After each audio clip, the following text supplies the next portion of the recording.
So we would leave the island in the morning, get the boat to the mainland, which takes about 40 minutes, then drive to the city, which took about 2 hours. We would go running around the supermarket with 2 trolleys, just getting all the stuff for the resort for the whole week for 10 or 20 people. Then we would fill a car with food. Then we'd get another car to come with us to the airport. We would wait for the guests, pick them up, 2 cars back to the boat. So it'd take a whole day. We'd be shopping. We'd be greeting the guests. And we were like, there must be a more efficient way of doing this.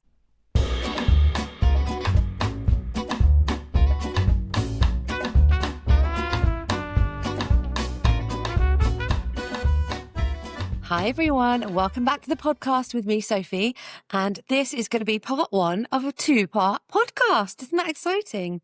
I have decided it is time to tell you all about how I've built, scaled and sold my businesses. So this episode is going to be all about how I started, scaled and sold my first business, which was the dive resort in Indonesia.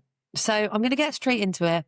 I'm going to share as much as I possibly can because a lot of this stuff is a fun story. And who buys a beach? And a lot of this stuff can apply to your business. There might be some lessons, some tips, some things I've learned that can really help you. So grab a cup of tea, drive safely, do whatever you're doing, have a nice walk with your dog. And this is a story of how we built a resort in Indonesia. So let's get into it. So you may or may not know my background is a scuba diving instructor. So when I was 18, I took a gap year. I finished school, didn't know what to do, didn't know what I wanted to do at uni. My parents really wanted me to go to uni. So I applied for, it was a course called British and American Policy Studies because you got to go to America for a year. I thought, that's good. And I got into the University of Kent, but I had a gap year beforehand. So I went to a gap year organisation and said, can you please send me somewhere completely different to teach English? And they said, yeah, you're either going to be sent to West Africa or East Malaysia. Great. So they sent me to East Malaysia, Kota Kinabalu in Sabah in Borneo, and off I flew, 18 years old, such a little baby. And they sent me and another girl to a secondary school where it was like a boarding school. So we were given a room, we were given a really cute apartment, and we'd go to school every day and teach English. And it was so much fun. And on weekends, I would go diving. And the diving of Kota Kinabalu, really good. Turtles, sharks. I found some really nice people at the dive centre that I made friends with, may have fallen in love as well, and started dating a diving instructor. And instead of being there for 3 months, I called my parents and went, I'm staying for the year. I've got a job, I've got an apartment. So I started doing my dive master course. And that is the first professional qualification you can get with PADI for scuba diving. And I absolutely loved it. I was living with a group of friends. I was partying at nighttime. I was diving during the day. I was working in a dive shop for this Chinese guy who we called Jeffrey. And he just wasn't there. So I was in charge of this whole dive center. He gave me a minibus to drive at 18. Can you imagine? So I'd get up in the morning, pick up all the guests, get the dive gear ready, pick up our lunch, take them diving all day, come back, take them out for drinks and repeat. It was the best thing ever. Started uni and I had 3 months off every summer. So the first summer I went to Koh Tao in Thailand, which is like the epicenter of learning to dive in Southeast Asia. At the time, it had about 40 dive centers on this tiny island. And I started looking for work as a dive master. They did not need any dive masters. They needed instructors. So I signed up for my instructor course and became kind of quite an early female dive instructor. I remember saying to a lot of my friends at the time, who were all men, who were all instructors, do you think I could do this? Because I couldn't see any other women doing it. And they were super encouraging. Of course you can do it. And actually my superpower was being a woman because I would teach other women and I would know they felt self-conscious putting the wetsuit on in the middle of the boat. I knew that they might be nervous doing some of the skills underwater. So I was a really good little instructor. So the next summer, I got a job in Vietnam running a dive center out there. It was amazing. I had a little apartment. I had a little scooter. I had a team. We had some Russians come diving with us who tried to drink champagne underwater. So I had to ban them because that's bad. But again, had a great time. So I came back, finished my degree, and then which I changed to anthropology, by the way, because I wanted to learn about different cultures because I fell in love with Southeast Asia. And then I did a master's in Southeast Asian economics, anthropology, and politics. And while I was doing my master's, I met Simon, my husband. We got married and I kept having itchy feet. I didn't want to be in the UK. And I said to him, I would like my own dive center. I know how to run the business. There's not a lot of money in just working as an instructor. You can have a really fun time, but you don't end up with anything left. So we need a dive center. Are you up for it? And he said, yes. So we looked on divecenterforsale.com, which is a real thing. And there were loads of opportunities. But the one that really stuck out for me was this bit of land for sale on a small island off North Sulawesi in Indonesia. And this is located in the Coral Triangle, which is a triangle between the Philippines, Australia, and Indonesia. And it's got the highest marine biodiversity in the world, which means you get the big stuff like the whales, the sharks, the manta rays, and also the tiny stuff like pygmy seahorses that are like a centimetre big, and just huge amounts of stuff. So I knew that people would want to go there. And that's my first business tip, which is market research. Your business is not going to work unless you've got high demand for it. So the most important bit of starting any business is doing your market research and making sure the demand is there. So I knew people would flock, like they already flocked to this area, to two of the main islands. This island, Bangka Island, is in between. It's a bit smaller. It's a bit off the beaten track. So we traveled over there. First, we went to Cambodia, got 2 motorbikes and went round Cambodia for a month. And this was in 2012. We didn't have smartphones with Google Maps with us. We had a big physical paper map.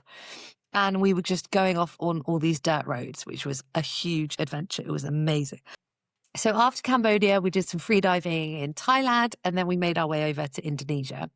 And we got to the island, which was owned by this guy. And it wasn't the whole island. It was just like an area which had 2 beaches and then a big hill, mango trees, pineapple plants, mangroves.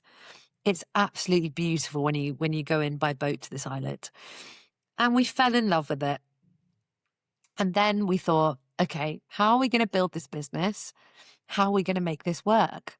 So this is when we put together our business plan. And if there's anyone here listening who doesn't have a business plan, I want you to take some time out this week or this weekend and just get it all out on paper. Get your 5-year, 10-year plan on paper, because that is what will give you success. And this is what I help people with in my mastermind, is setting up a business to scale, to sell. If you've got a sellable asset, you're going to make 6 or 7 figures and you're going to be set up for life. But it all starts with the business plan. So we spent some time on the island, did a bit of diving, absolutely fell in love with it, and said to the guy, we're really interested. We're going to go back to the mainland. We're going to do some research. So then we had to cost the whole thing up.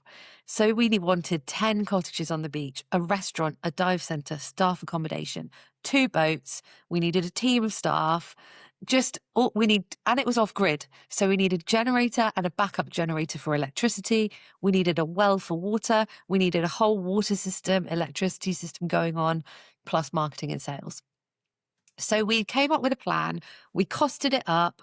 We went to bathroom shops. We went up to the Highlands where they built these beautiful cottages and costed them up. And we came up with this whole plan. We also had to find out what visas we would need to work there, what language we would need, what professionals we would need. We found a lawyer who would be our partner in Indonesia. He would own it and we would lease it. And we did it took us about a month to get all this research done. We stayed in the cheapest guest house. We had a room without a window. And it was such a fun and exciting time. So we costed it up. We put together a 5-year plan, and we projected and we forecast what we wanted this business to do based on lots of market research, lots of competitor research. How much can we charge for a night's accommodation? How much can we charge for diving? Turns out diving is a really good profit margin because you're selling air. You're selling air to people. And so we did so much work, and it's so important to do the work in the beginning to figure out, what are my outgoings going to be? What's my income going to be? How am I going to build out my team? How will that affect the cash flow? So this is part of the strategy that I help people with their businesses to take it to 6-7 figures and beyond. So we realized we needed 60 grand's worth of investment to start building the resort. We got there in September. We needed to open in April. So we had about 6 months to build this resort. And get the first customers in order to get the first season done that started in April.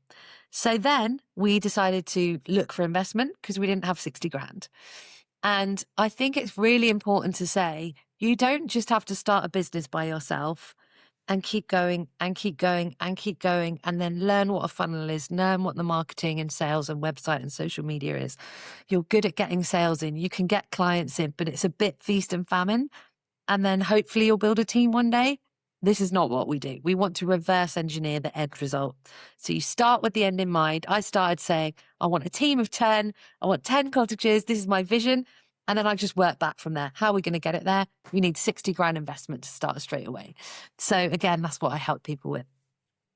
So we started to find investment, and we raised it from family and friends. So there's so many ways of finding investment for your business.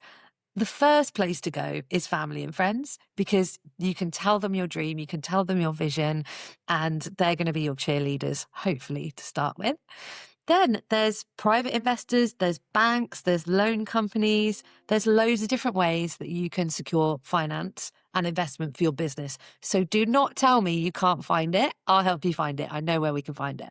So we found 60 grand, and then we started. So Simon started on the island. He found a team of guys from the village who were builders, and he spent the whole time on the island.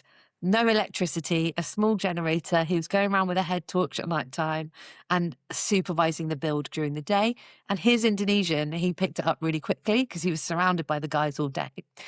I spent the first few months on the mainland at another really cheap guest house where everyone thought I was this huge novelty and would just come and hang out with me. I had kids in my room all day trying to learn English, and they were teaching me Indonesian.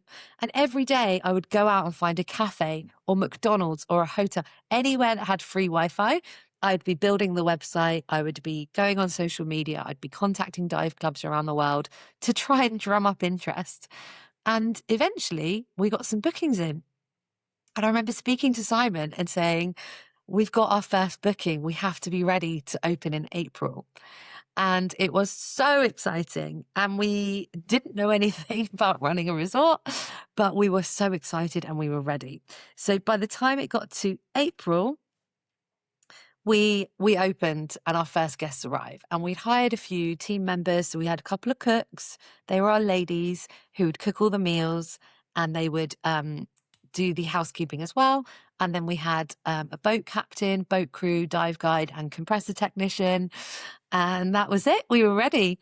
We did have issues before then. The guy that sold it to us turned out to be really, really bad.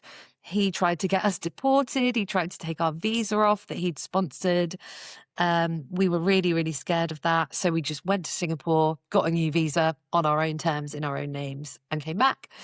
There are going to be challenges. There are going to be huge challenges at the start of any kind of business. And you just need to get through them, keep this plan, keep this strategy, keep people close to you who are cheerleaders, and you'll get through it. So we opened the doors in April 2013, and our first guests arrived. And I remember we had a team meeting before they arrived. We had this huge whiteboard in the kitchen, and we had a team meeting in the big kitchen of the resort, and said, right, this is the plan for the week: arrival time, departure time, which cottage they're staying in.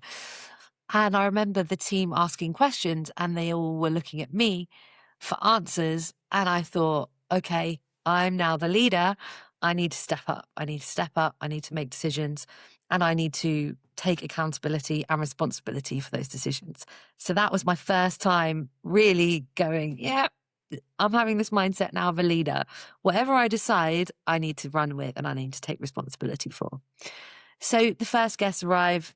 It was amazing. We only had 2 cottages ready for that first few weeks. We were in one, they were in one. Then we got more bookings. And as we got more bookings in and the revenue increased, we could then build the next cottage, take some more bookings, build the next cottage. So that's how I build businesses now. I increase the revenue, and we have a forecast. As we sell more, as we make more, we can build, and it just snowballs.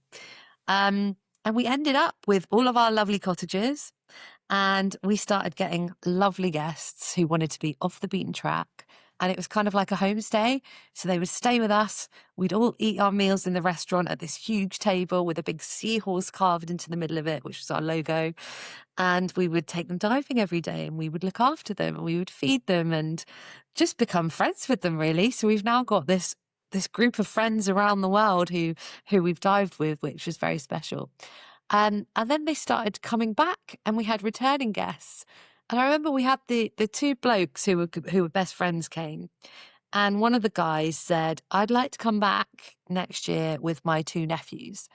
And he was giving me dates, and I was like, we're fully booked. And he wanted to come for 2 weeks. So it would have been a great booking for us. 3 people, all the meals, all the diving. It was like a few £1,000s booking. And I said to Simon, there's a bit of space at the end of the beach there. We could build a backpacker block, which has 2 rooms next to each other with a little toilet and shower block behind it, right on the beach. I think we could do that for a few £100, you know? So we costed it up. I think it came to £600 or £700. And we were like, if we build this for £600 or £700, that initial booking is going to pay for it. And then it will pay for itself, and it'll be an amazing return on investment.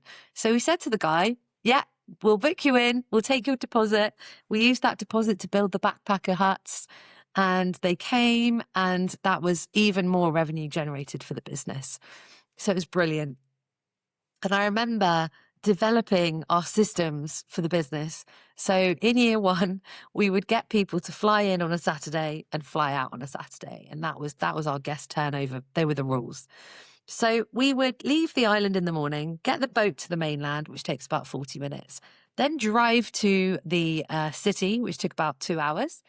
We would go running around the supermarket with 2 trolleys, just getting all the stuff for the resort for the whole week for 10 or 20 people. Then we would fill a car with food. Then we'd get another car to come with us to the airport. We would wait for the guests, pick them up, 2 cars back to the boat. So it'd take a whole day. We'd be shopping. We'd be greeting the guests. And we were like, there must be a more efficient way of doing this. And we started making friends with the drivers. And one of them spoke really good English, who was wonderful. And we said to him, can we just give you a shopping list every week? And then we don't need to come. So he can just start in the city, do all the shopping, pick up the guests, come to the boat, more efficient. And he said yes. So he did that for us. But sometimes there wouldn't be any eggs, or there wouldn't be any chicken. And we were on a remote island with a tiny little village with a tiny little shop of the fish that had been caught that day, and maybe some loads of things wrapped in plastic, like shampoo and sweets and stuff. So it couldn't really supply us. So in those cases, we were a bit screwed. And then in year 3, I got an email from a catering company saying, hey, we've got a special offer on beers and alcohol at the moment. If you'd like to order any, let us know. And I said, could you shop for us? Could you help with this? We're on this remote island and we need supplies every week. And he said, yeah, we're a French catering company. We cater to all the hotels on the mainland and some of the islands. Here's a spreadsheet of all our products. And it had hundreds of products on it, wholesale prices. Just fill it in every week, email it to me, and I'll drop it off. for your boat anytime you want. And I was like, oh my God, can you imagine when we first started, we were spending the whole day shopping in the supermarkets, picking up the guests. And now we just had a team of drivers who would pick up the guests whenever, our boat could pick them up whenever, and we can have supplies whenever we want, and they were wholesale prices. So I think as you get more experienced in business, what am I trying to say? You can systemize and become more efficient at all of the things within your business. And so by the end of it, we just stayed on the island. We'd go on the mainland every so often if we needed to, mainly to get cash for wages for our staff, because that's what we needed to do. And it was just really systemized, and we just loved it. We absolutely loved it. We were diving every day. We had our kids out there as well. We had challenges in our business, but we always managed to overcome them. And the plan with this business was to scale, so to build it up to 10 cottages on the beach. And that would give the revenue, that would give the profit and loss reports to show that it's a profitable business. So after 5 years, our kids were 1 and 2, and we started thinking about education for them. And the options basically were to homeschool them, and we thought we'd be rubbish at that, or send them to the village, to the local school, which was all in Indonesian and fairly part-time. And we thought, okay, maybe not quite suitable, or move to Bali, put them in an international school, but then we'd be away from the resort. So we thought, okay, we have done this. We have taken this from a beach to a beautiful resort that's making money, that is a really profitable business. This is a good time to sell. So we put it on divecenterforsale.com, and it sold within 6 months, I'd say. And we basically valued it at a multiple of the revenue, and the people that bought it were very happy with the price. When you're selling your business, it's important to get it ready for sale for about a year or 2, because you need to settle the business down. If you're doing big investments like us building more cottages, you need to show that they are one-of-a-kind investments. And you need to be able to illustrate everything you're doing in the business. So really good, neat paperwork, really good systems and automations, and ideally for it to run without you. Now, this one did require us to do a little bit of the operating, the sales and marketing, replying to emails and the finances, but we had a really good team in the resort who became like a second family to us. And hopefully we'll be going back for a third time later this year. So the sale of that business was fairly straightforward. A couple came to visit. They absolutely fell in love with it, as everyone does. They put a deposit down. We put a contract in place, and then it happened quite in a straightforward way. So that was really good. And after we got home, we got back to the UK, I will admit we were not smart with the money that we made. Like, we made a good 6-figure amount, but I didn't know anything about investing, financial advice. I remember thinking maybe we should buy a flat or a house or something with this money. But we were not that smart with it. We both ended up getting jobs. We moved to Spain for 6 months. And then we were able to start our second business. But that is going to be part 2 of the podcast. So I'll record that separately for you. So I hope that has been useful for you. If you have a business that you're thinking about scaling and selling, then send me a message. You can find me on Instagram, LinkedIn, Facebook. Just Google my name, guys. There's links on the podcast, because it gets me really excited, and I can just see what you need to do to scale to sell your business. And you can make a really decent amount of money, and that can set you up for life. So any questions, please pop me an email, drop me a message, and I'd be very happy to talk to you further. Have a great day.